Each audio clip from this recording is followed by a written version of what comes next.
बोलिए वृंदावन बिहारी लाल की। आज सब कुछ भगवान को समर्पित कर दिया, यानी अपने आप को भी समर्पित करने के बाद में भगवान के सामने हाथ जोड़ करके जब बलि खड़े हैं तो भगवान के नेत्र सजल हो गए। बोले तेरे जैसा तो मैंने कहीं कभी भी नहीं देखा।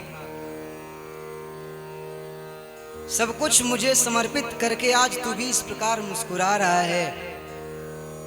तुझे जरा सी भी ऐसा क्रोध नहीं आया कि तेरा सब कुछ, आज तुमने अपना सब कुछ मुझे दे दिया है। तो बलि ने बड़ी सुंदर बात कही है भगवान से, तन मन धन सब कुछ है तेरा, प्रभु सब कुछ है तेरा, तेरा तुझको अर्पण, तेरा तुझको समर्पण, क्या लागे मेरा। प्रभु इस संसार में इस तन को, इस शरीर को, इस संपत्ति को, इस वैभव को हम समझते हैं कि मेरा है, पर एक दिन ये कुछ नहीं था। एक दिन मेरे पास कुछ नहीं था, आपकी कृपा से आया है, और ये मैं कोई आपकी संपत्ति आपको वापस कर रहा हूं, इसमें मेरा कुछ भी नहीं है। भगवान इस बात से प्रसन्न हो गए। वाह बलि, आज तो मैं तुझे छलने आया था, लेकिन आज वास्तव में तूने मुझे ही छल लिया है। आज बोलो मैं तुम्हें क्या प्रदान करूं। बोले कुछ नहीं प्रभु, बस आपका हमेशा दर्शन प्राप्त होता रहे।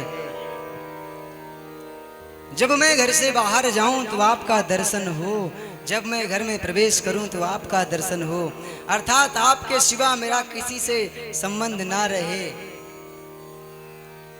हर प्रकार से आपका संबंध रहे। भगवान ने कृपा कही, सुतल लोक का राज्य दिया है। बोले आने वाले समय में तुम्हें इंद्र पद प्राप्त होगा। और आज भगवान ने बलि पर कृपा करी है। इसी प्रकार महाराज सुखदेव जी कहते हैं, परीक्षित सत्यव्रत राजा की आकांक्षा को पूर्ण किया भगवान ने मत्स्य अवतार लेकर के, और यहीं से महाराज नवम स्कंद में प्रवेश होता है। नवम स्कंद में 24 अध्याय हैं, जिसमें 12 अध्यायों में भगवान राम जी की चर्चा है और 12 अध्यायों में भगवान कृष्ण अर्थात चंद्रवंश की चर्चा है। बोले राम और कृष्ण कोई अलग नहीं है, राम और कृष्ण दोनों एक हैं। राम कृष्ण दो एक हैं, अंतर नहीं निमेष, इनके नयन गंभीर हैं, उनके चपल विशेष।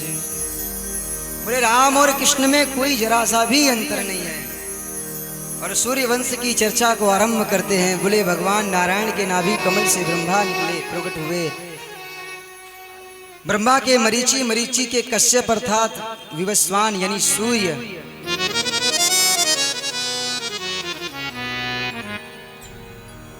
और इन्हीं सूर्य से महाराज सूर्य वंश आरंभ हुआ है। सूर्य की श्रद्धा देव मनु हुए,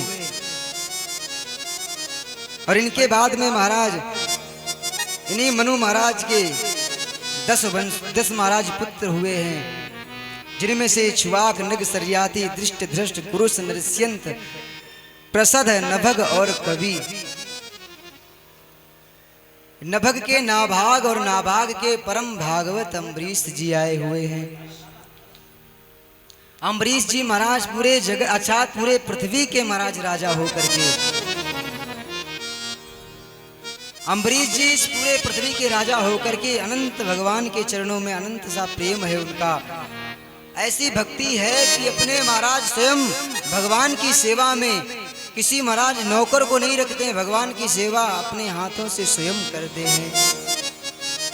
ऐसे दिव्य महाराज अम्बरीश जी के चरित्र को श्रवण कराया, और इन्हीं के महाराज युवास्वान हुए। युवास्वान के मंधाता, मंधाता के सत्यव्रत, सत्यव्रत के हरिश्चंद्र, हरिश्चंद्र के रोहित हुए, रोहित के बाहुक हुए,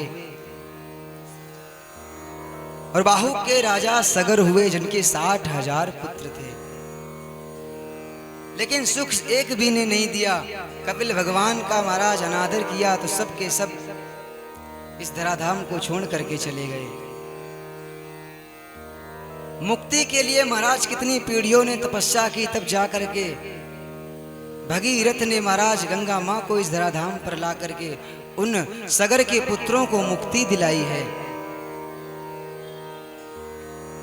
बड़े सुंदर सुंदर ये प्रसंग हैं, लेकिन इन प्रसंगों को अगर विस्तृत सुनेंगे, महाराज श्री सुखदेव जी ने स्वयं कहा है कि सूर्य वंश की अगर मैं चर्चा करूं तो 100 वर्षों में पूर्ण नहीं हो सकती।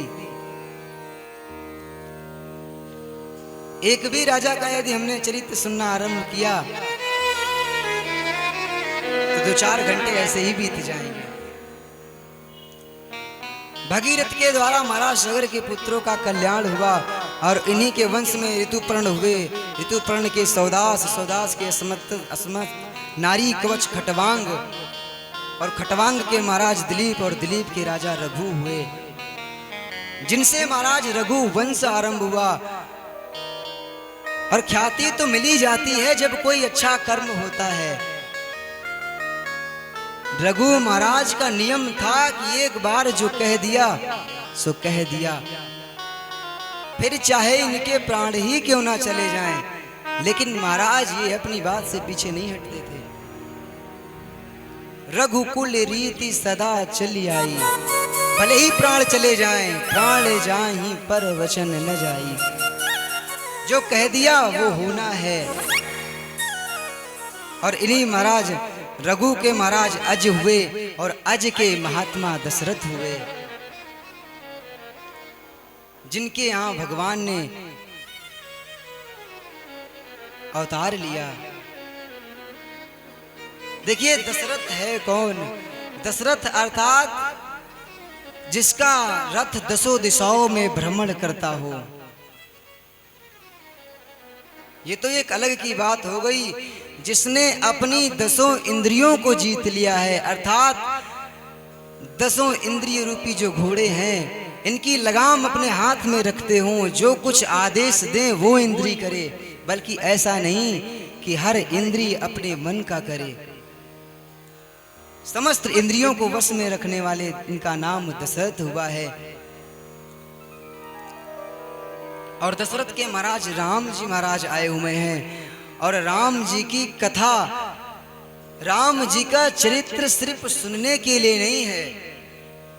राम जी का चरित्र इतना सुंदर है कि यदि एक बात पर भी कोई चले ना तो उसके जीवन में कभी भी महाराज कोई समस्या नहीं आ सकती, क्योंकि जितनी समस्याएं हैं सब हमारे किए हुए कर्म का ही तो परिणाम है।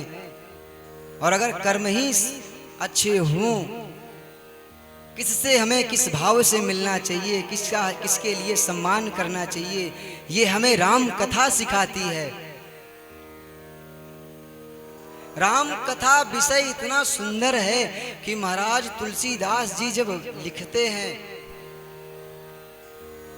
क्योंकि तुलसीदास के अंदर महाराज राम जी की कृपा है और राम चरित्र भरा हुआ है, और जिसके ऊपर जिसके अंदर राम चरित्र आता है तो वो महाराज पूरे जगत को बंधन करता है।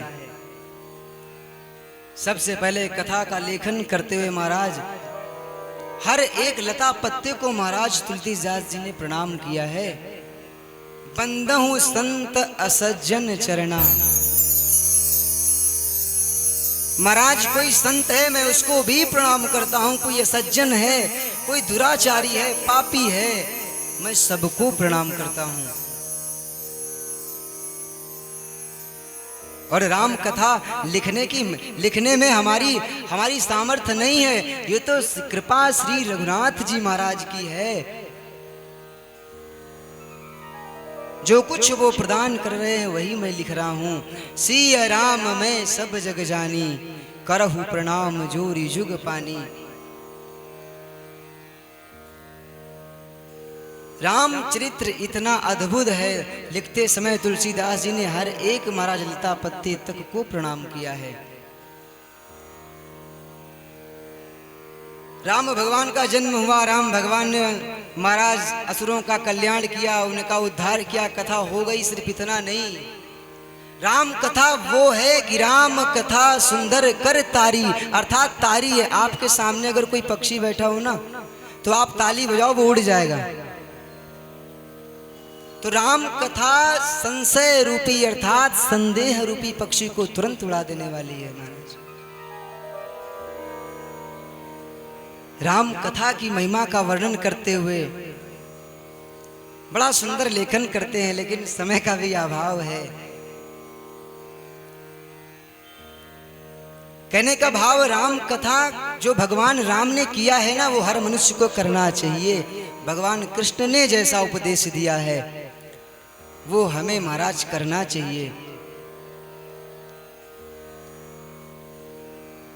दशरथ जी महाराज के यहाँ सब कुछ है, धन है, संपत्ति है, वैभव है, सब कुछ है। पर एक दिन विचार किया कि ये सब है तो, पर कोई क्या मेरे यहाँ भी किलकारियां पुत्रों की गूंजेंगी, या फिर मेरा जीवन ऐसे ही रहेगा। तो मन में महाराज थोड़ा कष्ट हुआ। तो आज महाराज गुरुदेव के चरण कमलों में जाकर के बैठे हैं। बोले प्रभु, इतनी आयु बीत गई है, लेकिन कोई भी पुत्र नहीं आया है। अरे एक हो जाता, उसी के सहारे जीवन व्यतीत कर लेते। ये जीवन तो गृहस्थी में पुत्र बिना महाराज निरस है, अर्थात बेकार है।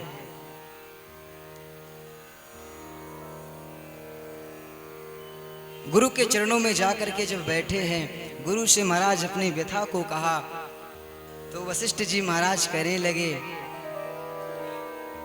देखो राजन, एक नहीं होंगे, 4 होंगे। कितने होंगे? 4 होंगे। पर इसके लिए तुम्हें कुछ कर्म करना है। यज्ञ करो। यज्ञ की व्यवस्थाएं हुई महाराज। श्रृंगी ऋषि को बुलाया, श्रृंगी ऋषि वशिष्ठ बुलाया। श्रृंगी ऋषि को बुला करके वशिष्ठ जी ने सुंदर आसन लगवाए हैं। यज्ञ का महाराज यज्ञ मंडप निर्माण हुआ है और पुत्र कामेष्ट यज्ञ आरंभ किया है। विधिवत महाराज ब्राह्मणों ने उस यज्ञ को किया। भगवान अग्निदेव चरु का पात्र लेकर के प्रकट हुए और उस चरु का पात्र लेकर के महाराज वशिष्ठ जी को प्रदान किया। वशिष्ठ जी ने राजा दशरथ को प्रदान किया और दशरथ जी ने उस चरु के पात्र का अपनी पत्नियों को बंटवारा किया है।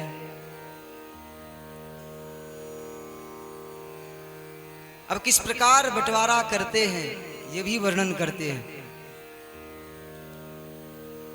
बोले सबसे पहले उसके 2 भाग किए,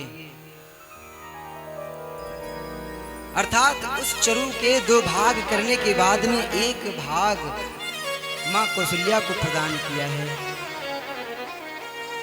और दूसरा जो बचा है उसमें से 2 भाग कर लिए। उसमें से महाराज आधा भाग जो है वो माता कैकेयी को प्रदान किया है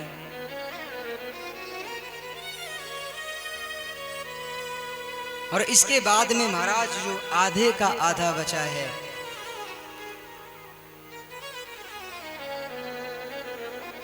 उसमें से 2 भाग किए मां कैकेयी और महाराज मां कौशल्या को प्रदान किया। तो मां कौशल्या कैकेयी ने उस चरु को लेकर के मां सुमित्रा को प्रदान किया। ये दृश्य देख करके आज सुमित्रा बहुत प्रसन्न हो गई।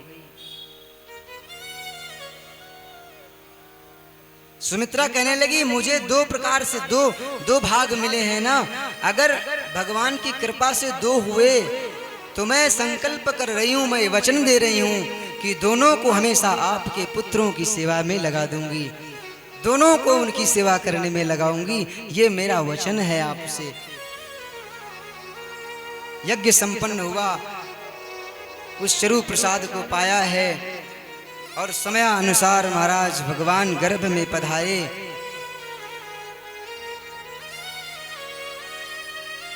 और वही समय सुंदर समय आया है, नवमी तिथि मधुमास पुनीता। बड़ा सुंदर समय है।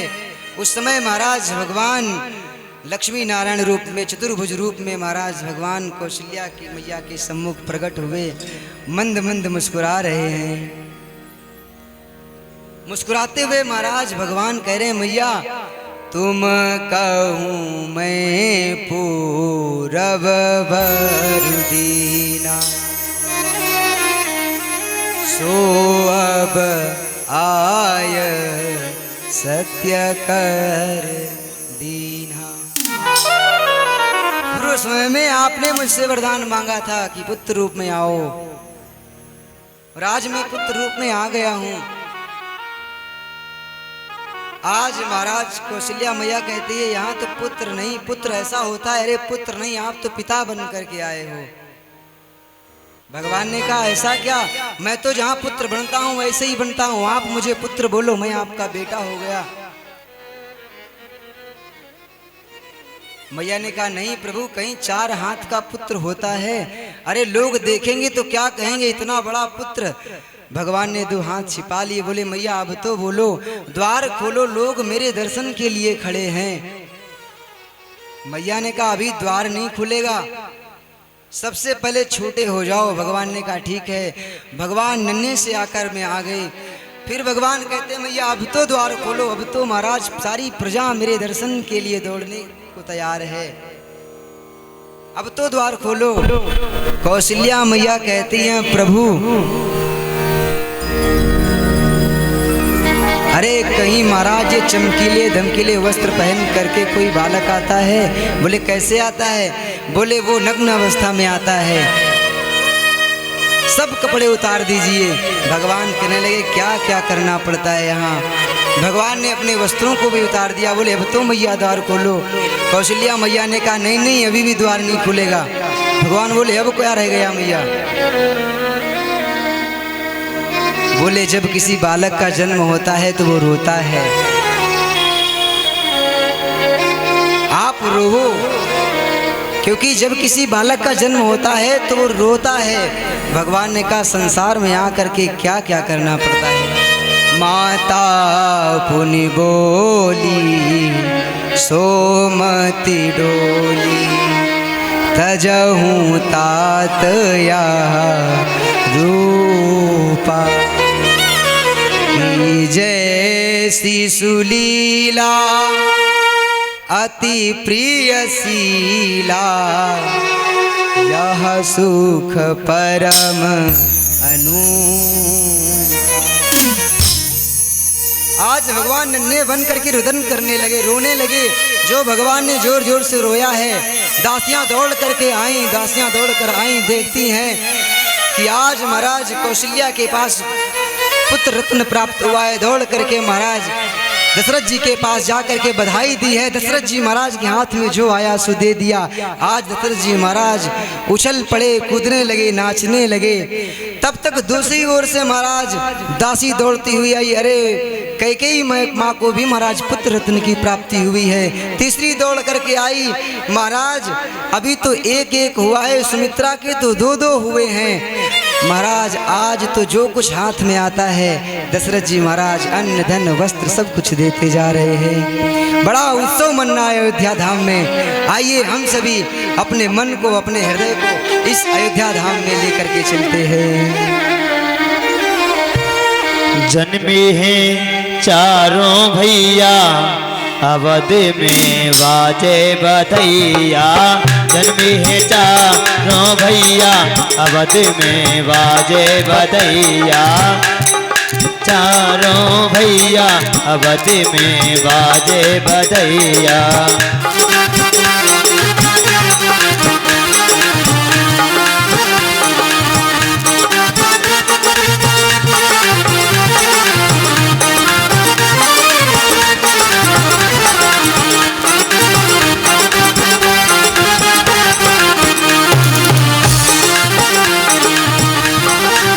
जगमग जगमगी ज्योति जली है।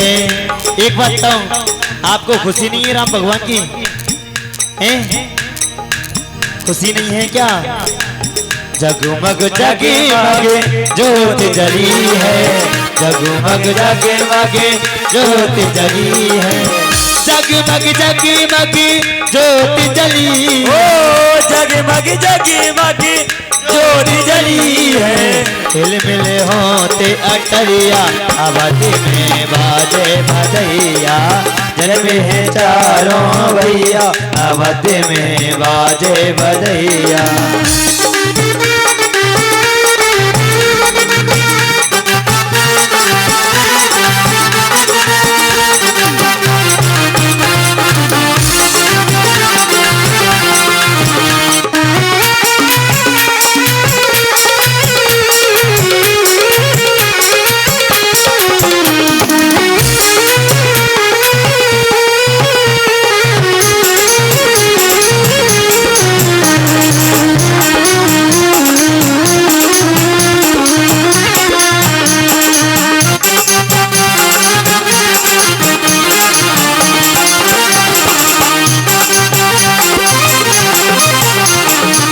कौन लुटावे हीरा मोती, कौन लुटावे हीरा मोती, कौन लुटावे हीरा मोती, कौन लुटावे हीरा मोती।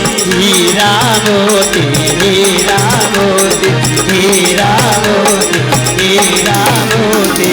कौन लुटावे रुपैया अवधि में बाजे बधैया। जन्म लियो रघुरैया अवधि में बाजे बधैया।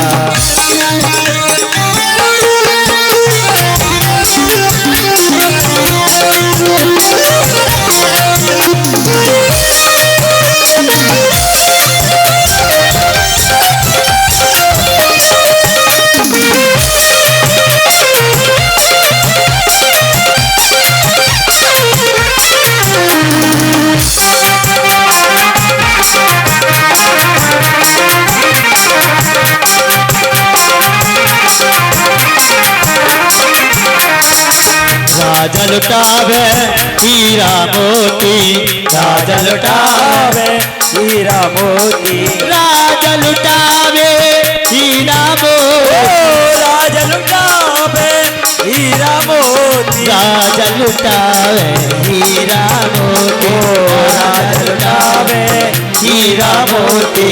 भैया लुटावे रुपैया, हाँ भैया लुटावे रुपैया अवधि में बाजे बधैया। जन्म लिए जो भक्त नहीं नाच रहे वो हाथ ऊपर करके ताली बजा करेंगे। जन्म लियो रघुरैया अवधि में बाजे बधैया। जन्म लियो रघुरैया अवधि में बाजे बधैया।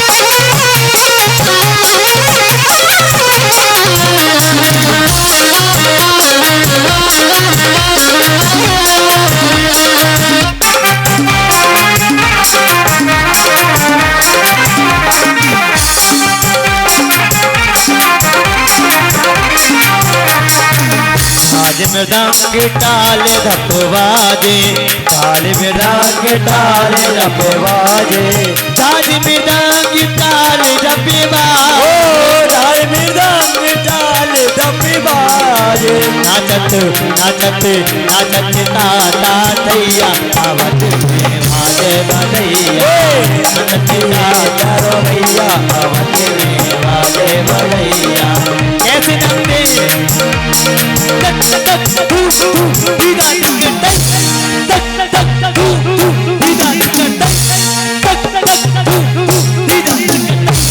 जन्म लियो रघुरैया अवधि में बाजे बधैया। जन्म लियो रघुरैया अवधि में बाजे बधैया। जन्म लियो रघुरैया अवधि में बाजे बधैया। जन्म लियो रघुरैया अवधि में बाजे बधैया। अवधि में बाजे बधैया। बधैया। जन्म लियो रघुरैया अवध में बाजे बधैया। बोलो रामचंद्र भगवान की जय हो। जय जय